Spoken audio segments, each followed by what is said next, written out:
The rain was relentless that day, soaking through Emily Dawson's worn trench coat as she hurried into the bank's towering lobby. She clutched her folder tightly, a labor of love that contained every detail of her dream. It was a simple dream, to open a small bakery, a place where the community could gather over warm pastries and freshly brewed coffee. Emily had worked tirelessly for years to perfect her recipes, using her grandmother's handwritten notes as inspiration. But now, she needed help, just a small loan to get started. The bank, she thought, was her best chance. The inside of the bank was intimidating, with its high ceilings and polished marble floors.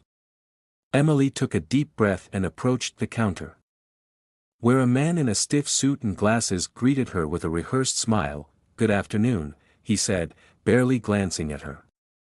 "What can I help you with today?" Emily explained her plans, her voice filled with nervous excitement. She handed over her documents, hoping he'd see the potential in her vision. But as he skimmed through her paperwork, his expression changed from disinterest to outright dismissal. "I'm sorry, Miss Dawson," he said, sliding the papers back across the counter. "Without significant collateral, there's nothing we can do for you. This bank can't take risks on ventures like yours." Emily's heart sank. She tried to argue, explaining how she had saved every penny for years and how passionate she was about her business. But the man cut her off with a curt, "I suggest you try elsewhere." As Emily stepped back into the rain, the sting of rejection was overwhelming. She felt small, invisible, and defeated. The world seemed to blur around her as she walked aimlessly, her mind replaying the man's condescending tone. But beneath the pain, a spark ignited. That rejection, while crushing, planted a seed of determination. Emily wasn't the type to give up easily. If the bank wouldn't help her, she'd find another way. With no loan and little savings, Emily started from scratch. Her apartment became her bakery. The tiny kitchen was always filled with the scent of freshly baked bread and pastries, and Emily worked tirelessly to create her signature recipes. She'd wake up at 3 a.m. to bake, then spend her days selling her treats at farmers markets and local events. Her dedication paid off. Customers couldn't get enough of her buttery croissants and melt-in-your-mouth cookies. Word spread quickly, and soon, Emily's business outgrew her apartment. She rented a small storefront, pouring every cent she earned back into the business. Years passed, and Emily's bakery became a local favorite. Her story of resilience inspired others, and she gained a loyal following. But she never forgot that rainy day in the bank's lobby.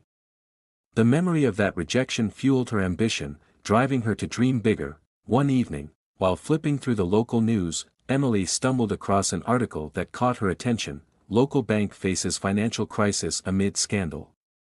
It was the same bank that had dismissed her years ago. Their reputation was tarnished, and they were on the brink of collapse. Emily couldn't help but smile. It was poetic justice. But rather than gloat, she saw an opportunity, a chance to make things right, not just for herself but for others like her who had been overlooked and dismissed. Emily wasted no time. She assembled a team of financial advisors and began the process of acquiring the struggling bank. It wasn't easy, the negotiations were long and complex, but Emily was determined.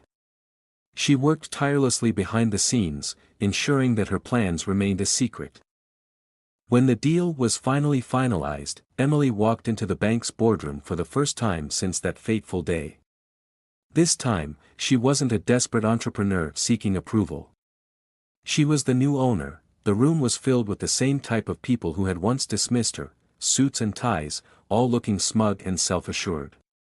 But their confidence quickly evaporated when Emily introduced herself. "I'm Emily Dawson," she said, her voice steady and commanding. "And as of today, this bank is under my leadership." The shock in the room was palpable. The same people who had once rejected her now had no choice but to answer to her. Emily's first act as the owner was to overhaul the bank's policies.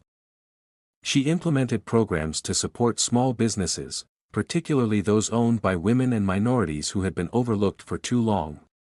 She created a special fund for entrepreneurs with great ideas but limited resources, ensuring they had the chance she was once denied. she also personally reached out to local business owners, inviting them to share their struggles and ideas. The bank, under her leadership, transformed from a cold, impersonal institution into a beacon of hope for the community. Months later, Emily hosted an event at her bakery to celebrate the bank's new direction. The once struggling entrepreneurs she had supported came to share their success stories, each one a testament to her vision. Standing at the front of the room, Emily addressed the crowd. "Years ago, this bank turned its back on me when I needed help the most," she said. "But that rejection didn't break me, it motivated me. Today, I want to ensure that no dream is dismissed and no voice goes unheard." The crowd erupted in applause, many moved to tears by her story. Emily's journey was a testament to the power of resilience and the importance of giving back. As she locked up her bakery that night, Emily took a moment to reflect. She thought about the rainy day when she walked out of the bank feeling defeated and invisible. She had come so far since then, not just as a businesswoman but as a person determined to make a difference. "They underestimated me," she said with a smile. "But they'll never underestimate anyone else again." Emily's story became a legend in her town, a tale of resilience, redemption, and the power of one person to change the system for the better.